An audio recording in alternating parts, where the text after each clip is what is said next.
Hello and welcome once again to Pale Blue Thoughts. I had been busy with work recently and hence couldn't release my videos last week. Also, my last few videos hadn't done so well, so I thought, let me take a break. I also realized that it's been 3 years since I uploaded my first ever video on this channel, so I thought, let me celebrate the occasion with my 214th video. Hello, I'm Anand and I welcome you once again to Pale Blue Thoughts, the most underrated channel on YouTube.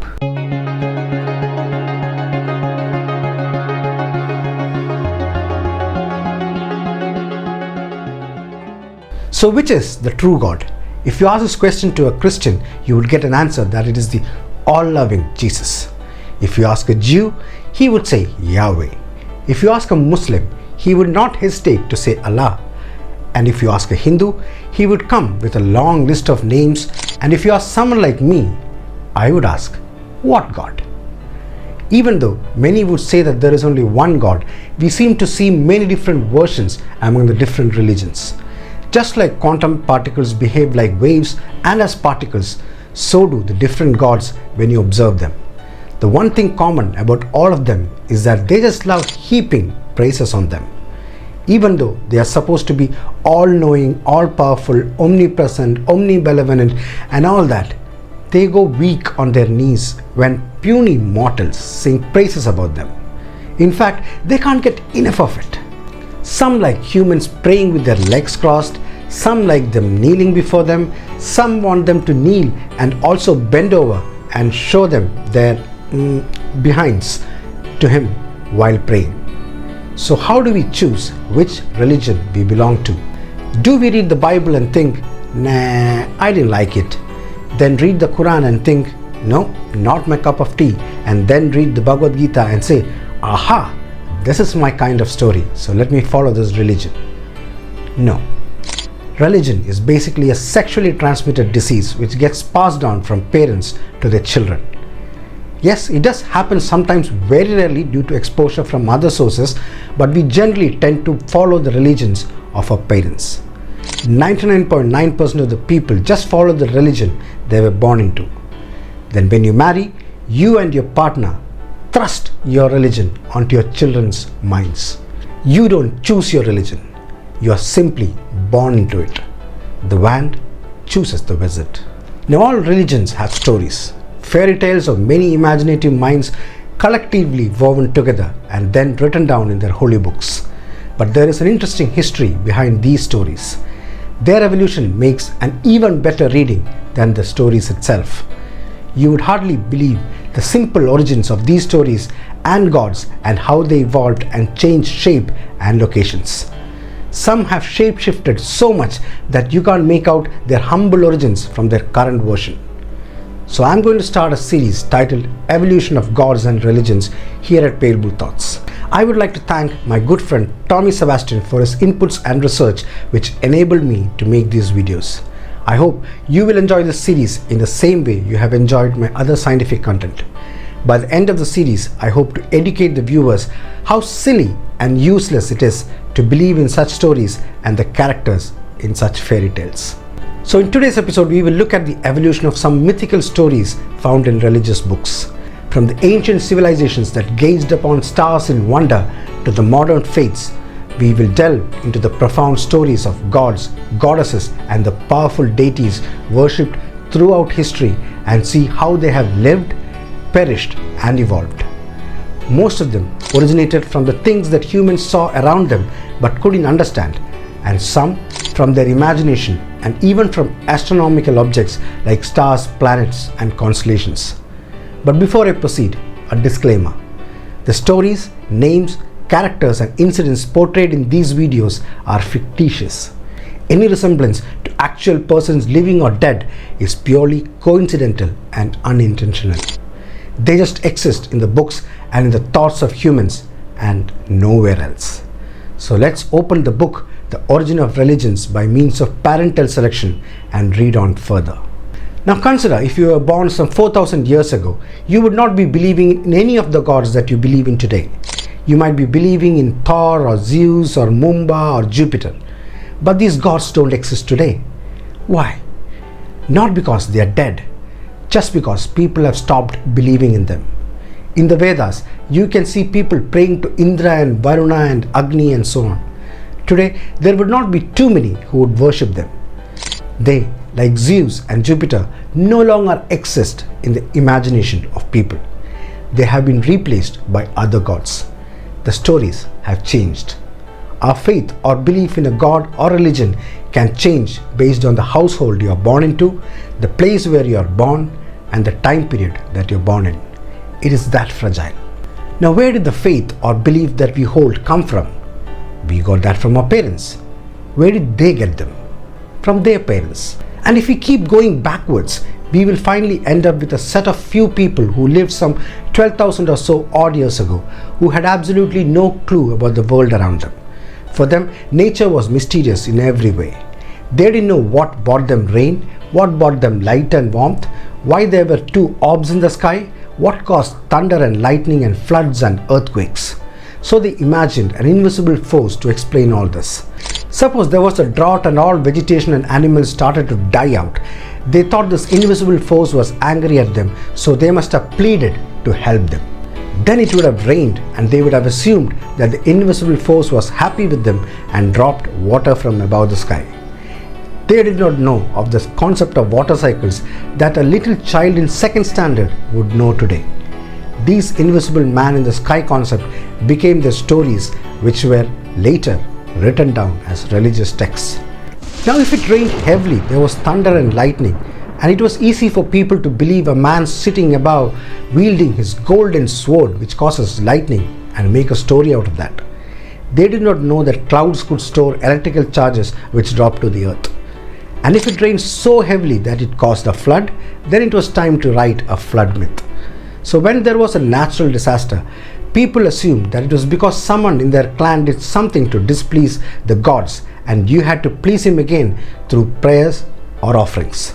Some were even ready to sacrifice their own children to please the gods, whereas others were ready to kill fellow human beings by thousands just because they believed in these stories.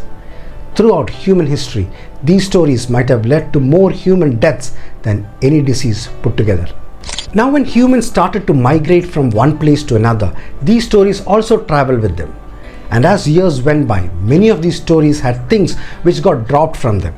Many new things got added, and slowly the stories changed form.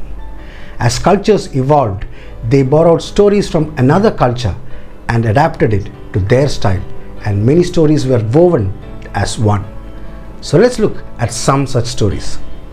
One of the first civilizations that human formed was on the banks of the river Nile, the area what we call as the Fertile Crescent.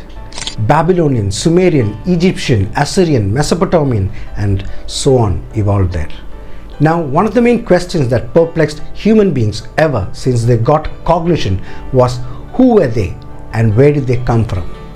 They could see that life was something which existed when they breathed. When they died, humans stopped breathing. So the breath had to be the reason for life being there. Now, what about the form? Those days, the only thing that they could create and mold to their will and make something similar to human form was clay.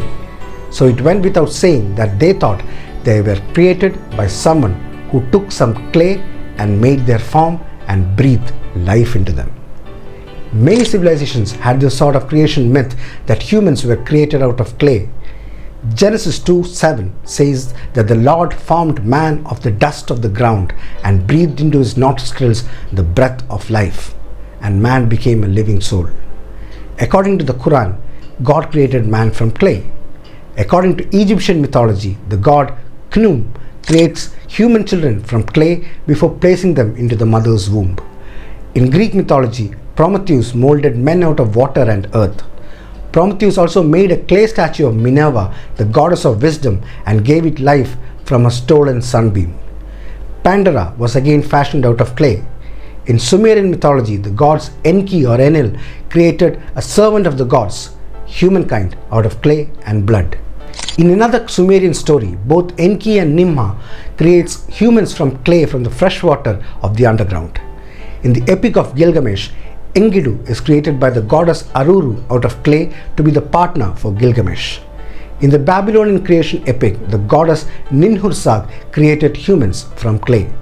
According to Chinese mythology, the god Nuwa molded figures from the yellow earth, giving them life and the ability to bear children. Although not a creation myth, but even in Hindu mythology, Parvati made Ganesh from clay and turned the clay into flesh and blood. So almost all civilizations and cultures had the created from clay myth in them. Although I would love to tell you each of these stories, for want of time, I shall stick to a couple of ones today. All these tales can still be found today in a tablet kept at the British Museum called Altrahasis III. The stories are written in a language called Akkadian, a language which existed some 2500 years before the Bible was written. Let's look at the Sumerian mythology and the story of Ninhursag. Ninhursag was the goddess of mountains and fertility for the ancient Sumerians. She was a female god, and the reason why there was a female god at that time was because people in those days thought that giving birth was because of some divine power within females. So this goddess Ninhursag had a partner named Enki, and they lived in a garden named Ednu. Notice the similarity of the name with another garden that you may have heard of. And in the center of the garden, Ninhursag planted 8 trees and told Enki not to partake from any of these trees. And later she went away, probably to finish the creation of the earth and the heavens. Some days later, Enki felt hungry. And as he was walking in the garden, he saw Adapa, who was a companion of Ninhursag but was later banished from the garden by Ninhursag. Now Adapa offered Enki 8 fruits from the trees, and Enki ate them. Soon after that, Ninhursag returns from her travels and sees what Enki has done. Enraged, she curses Enki and he falls ill with 8 diseases. Now the other gods in that area plead to Ninhursag to release Enki from the shrap. Finally, Ninhursag decides to do that and creates a woman named Ninti and asks Ninti to take care of Enki. Notice the similarity between the names of the gardens in the story and the biblical garden called Eden. Ednu, Eden. Now in the same fertile crescent lived a group of nomads named Habiru. Their language was also Habiru, and it is from Habiru that Hebrew originated. The story of Ninhursag reached them as well. However, they did not like the idea of a female main god. So they removed Ninhursag and made Enki their main god. Now in Habiru language, the word Ninti also means ribs. So when the Bible was being written, the people who wrote it thought that Ninti meant ribs, and this led to the Genesis story of God having created women from the ribs of the man. Notice the similarity of the accounts of Ninhursag and Enki and the biblical accounts of Adam and Eve in Genesis. It goes without saying that the tablets of Altrahasis III predates the Bible by thousands of years. So now you know where the story of Adam and Eve came from. Now there is another group of people called the Yazidis who primarily inhabited parts of Iraq, Syria, Turkey and Iran. According to their myths, God created this world, and he also created 7 angels or meleks to do his bidding and sing praises on him. One day, God got bored and wanted to do something exciting. So he created man. Now a doubt crept on the all-knowing God. Wait, what? If he is all-knowing, how could he have doubts? Well, whatever.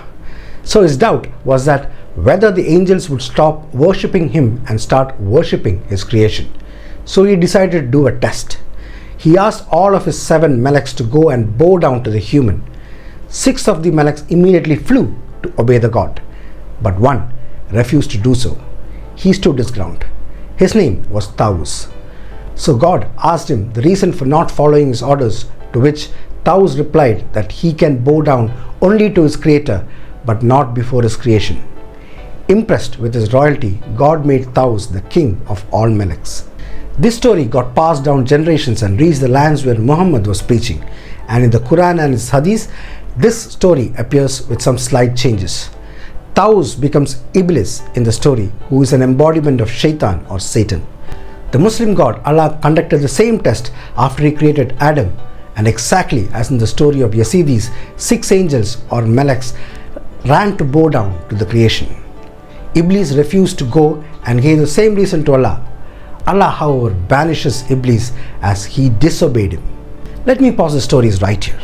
I have a few questions. First, why do gods have to conduct tests if they are all-knowing and they are the creator of all destinies? Wouldn't he know what was going to happen? He has ordained everything, so the need for a test is simply illogical. Secondly, look at the similarities in stories as they got passed on from generation to generation. Notice how the story of Yazidis got changed when it reached the Persian shores. And just because of some cosmetic changes in these stories, people have killed each other over the years. Ever since the spread of Islam began with the early Muslim conquests of the 7th and 8th centuries, Yazidis have faced persecution by Arabs and later by Turks. Most recently, the 2014 Yazidi genocide that was carried out by the Islamic State saw over 5,000 Yazidis killed and thousands of Yazidi women and girls forced into sexual slavery, as well as the flight of more than 500,000 Yazidi refugees, just because they believed in two different stories which came from one source. Lakhs of people were forced to leave their homes, their dear ones, and their earnings because when the stories got shared between cultures, some punctuation marks got changed or there were differences which occurred due to dissimilarities in languages. Anyways, the moral of my story is that all of the religious myths are just fabrications of the minds of a great storytelling animal called Homo sapiens. As the ancients created stories and it got passed on from generation to generation, some people liked one story and made their edits and made it theirs, while some others liked another story, made some edits and kept it for themselves. And the people who believe in these stories continue to kill one another because the killer and the victim believes in different stories. How ridiculous is the human mind, isn't it? We are the only animal on this planet Earth who would kill each other for fictional realities and cooked up stories. And yet we call ourselves a highly evolved species with super intelligence. How absurd is such a claim? And the efforts of people like me would always be to bring out the truth and lay it bare in front of the ignorant and help them overcome this disease called religion. Sorry, the sexually transmitted disease called religion. There are many more such copy-paste stories from Christianity, Hinduism, Islam and Judaism. Do let me know if you want to hear more stories like this in my upcoming videos. Your comments would encourage me to continue making similar videos. So do let me know. Please share this video so that the information reaches more eyes and ears. I shall be back soon with yet another interesting content. Until then, it's bye-bye from Pale Blue Thoughts.